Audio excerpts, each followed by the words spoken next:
hope I'm audible to everyone. Good afternoon, everyone. First of all, very thank you to Kingskills and Kissflow to organize such kind of event where we meet together and we learn, we express ourselves, we share ideas, and we meet together.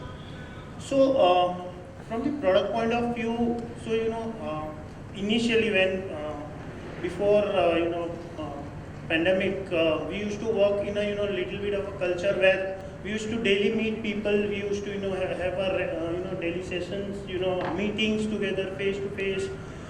But after pandemic, everything has come on the digital side, and for an organization, be a small or an enterprise, there is no option where you have to completely transform into digital systems.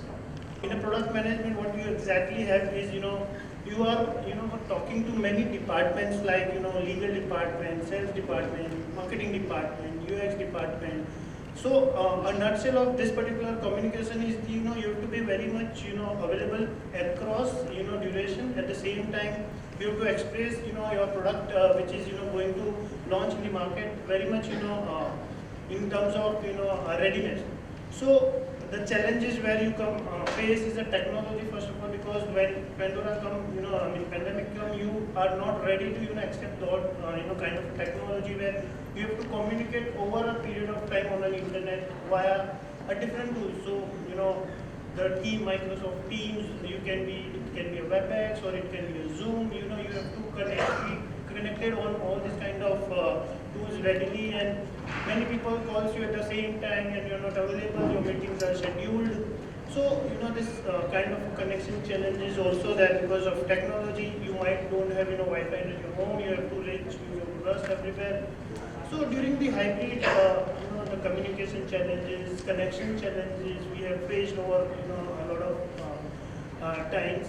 At the same just to enhance that, I think while you're using your consumer apps, it is much easier to get used to of it. If you have a banking app, probably you can get used faster. If it is Amazon or Flipkart, everyone, even a guy from a village can actually use that app. But when it comes to an enterprise, the complexity is much higher. They've been used to of doing something for last 10, 15, 20 years. This is a process of unlearning and then relearning. In this case, you are only learning, so it is much easier. But when you do unlearning and probably relearning, that's where the inertia hits, right? And when we hit the inertia, it's very important that we have to first communicate well. Talk about the benefit that it brings. Okay. There's a fear of job cuts because of this new technology, and it is prevalent everywhere. People have seen that job cuts coming in. Talking about small or medium scale, but even large scale companies are doing job cuts as of today.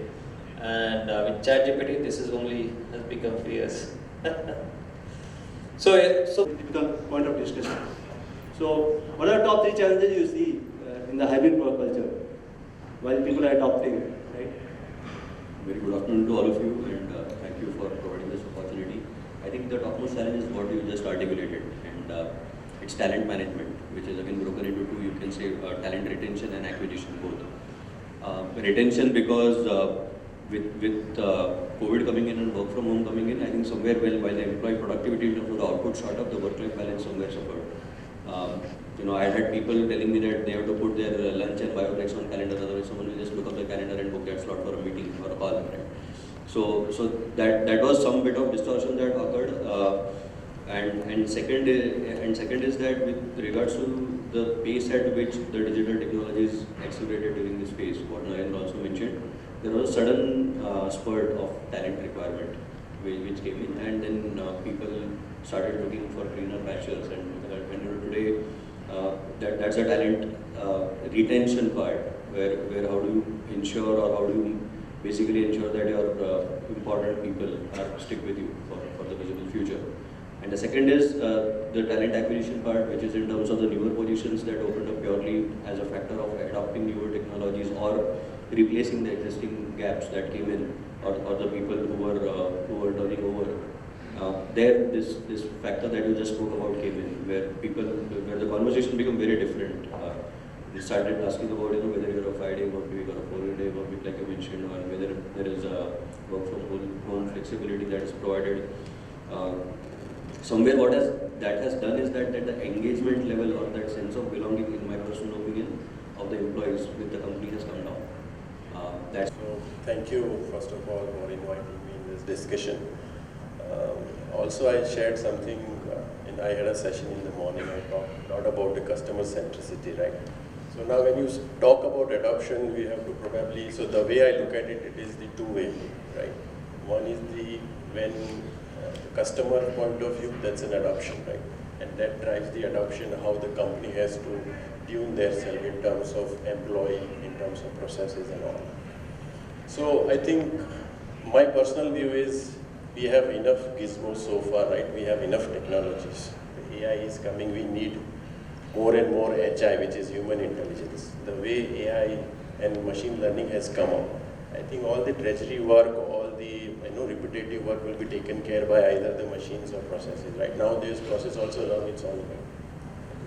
So, because of the good, I already see adoption. Right, humans are becoming more and more lazy nowadays. They don't want to do anything. So, what I see on the positive side is, the HI will win over AI.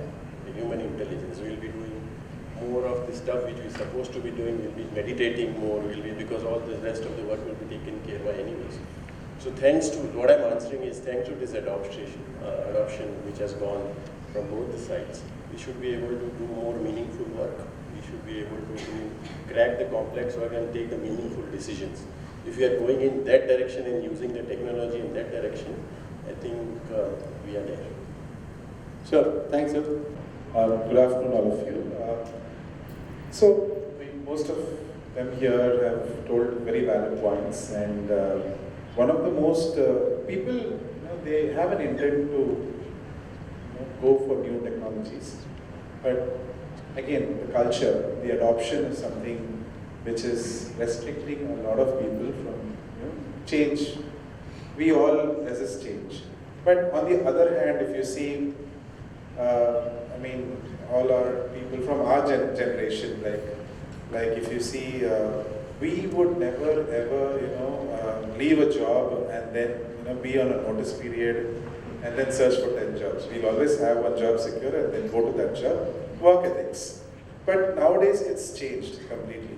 So even if you see, nobody has taught many of us how to use WhatsApp, right? WhatsApp is something which all of us have been using a lot within offices, outside office, and again that comes to the the security part, the threat of information being shared outside. But customers, most of the time, they ask us that the most important thing that they say is, how would such new technologies integrate with my existing systems? That is integration, and second is the security part. So are you all certified in certain security norms? That is something which they see, and I think most of the enterprises do conduct all these security tests, which is there. But again, there should be, as you all said, that there should be definitely a boundary where security information, and there should be a restriction to sharing information, because its data is something which is very, very powerful, and other competition can make a lot of use of it. So if I look at in our experience over last about I think about 3 years with interacting with a lot of customers, I can probably divide these tools into 3 parts. One is the collaboration tools, and the second is from a perspective of security, and third is a lot of training and upgrading skill enablement, skill enhancement tools. So collaboration, definitely, I think it's a part of our lives now, whether we talk of collaborative tools like Zoom or Teams. Also a lot of collaborative tools from the perspective of data sharing, file sharing, etc. The second is from the, so as things evolved, the requirement of cybersecurity and all those tools around security evolved. So, we saw an uptake on customers adopting, maybe putting in additional firewalls, going in for VPNs, and to now where we're talking of multi-factor authentication, because there are a lot of people sitting remotely, and least compromisable security has to be implemented, whether it's passwordless or it's MFA.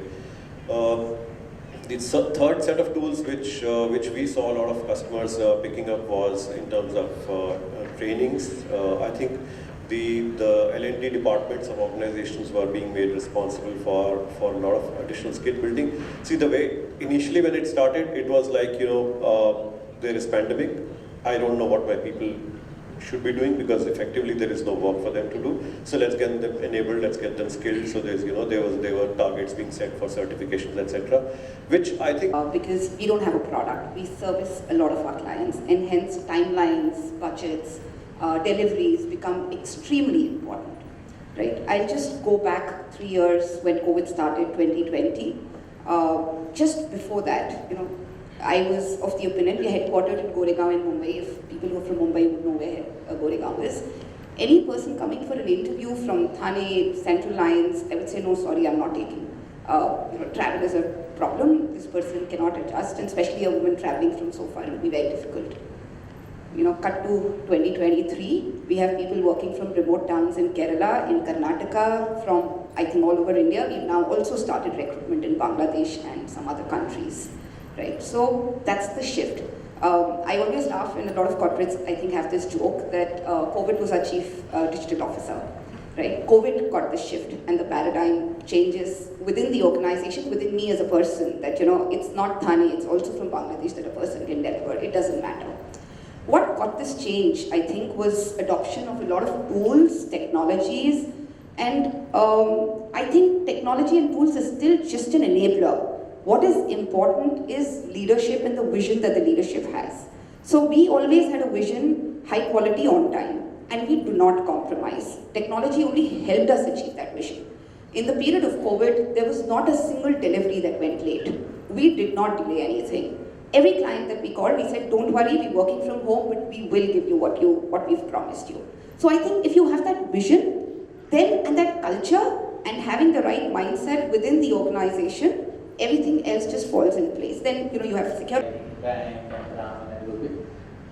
We will have a workforce into the organizations which are in manufacturing, supply chain. So these people mostly, probably the hybrid work culture is not feasible.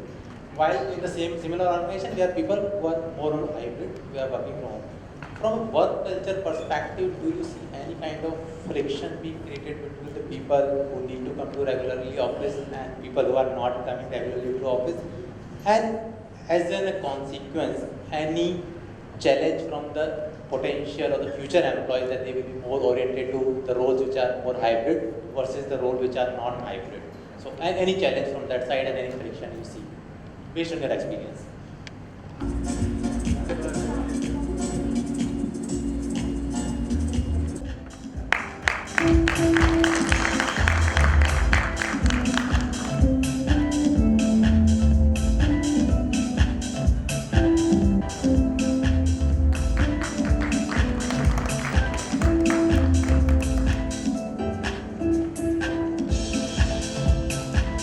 Mr. Narendra Saini.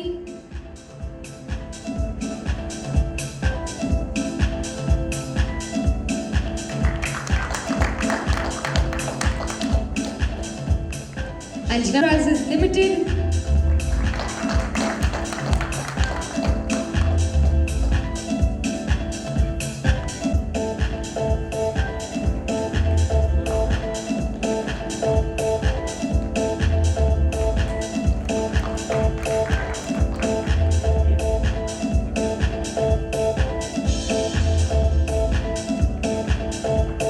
Can we have a huge round of applause for Mr. Asheet Makhija? And now I would request you to felicitate Miss Neha Modgil.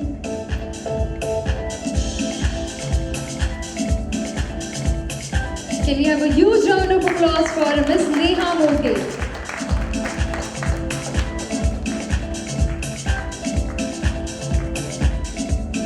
Thank you so much.